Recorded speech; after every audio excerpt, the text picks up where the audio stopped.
Well, happy Friday, and thank you for logging on to myfoxhurricane.com. I'm Fox 13 meteorologist Nash Rhodes with an update on what's happening in the tropics, and not a lot has changed from when we talked yesterday. In fact, as we head into August, we'll take a look at how the climate is going to evolve and how things will be shaping up in the months ahead. But as we look at the forecast right now from the National Hurricane Center, they're still saying tropical cyclone development is not expected over the next 7 days, which is music to my ears, especially as we expect the activity to ramp up towards mainly the end of August. That's when we start to see a notable increase in the number of named storms that historically form.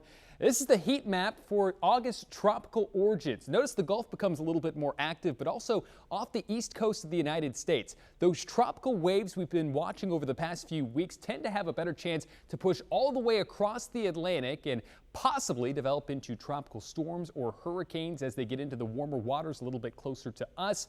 This is a month when we start to see a notable uptick, not just in activity, but as we head into the end of the month, the increase in the strength of some of the storms that develop as a lot of them begin forming in the main development region. That's this big space out here in the middle of the Atlantic.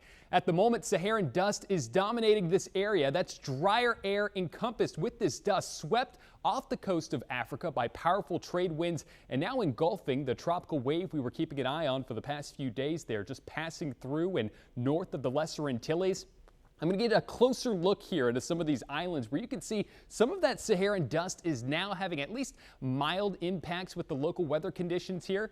A live camera there from the British Virgin Islands, and I've even noticed it up into San Juan and eastern sections of the Dominican Republic. A notable haze is starting to enter into the atmosphere, and here in Florida, we've been all too familiar with this look on the right, what they're basically experiencing today. They can expect lower air quality for the day or two ahead, and additionally, the potential for suppressed rain chances. Now, looking at yesterday versus today, that haze is going to stick around in the atmosphere for them as that plume slides closer to our shoreline. I think it'll be much weaker by the time it approaches the southeast United States, and at least in the short term, we're not tracking any new chances for development from the National Hurricane Center. If anything changes, we'll keep you up to speed right here at myfoxhurricane.com.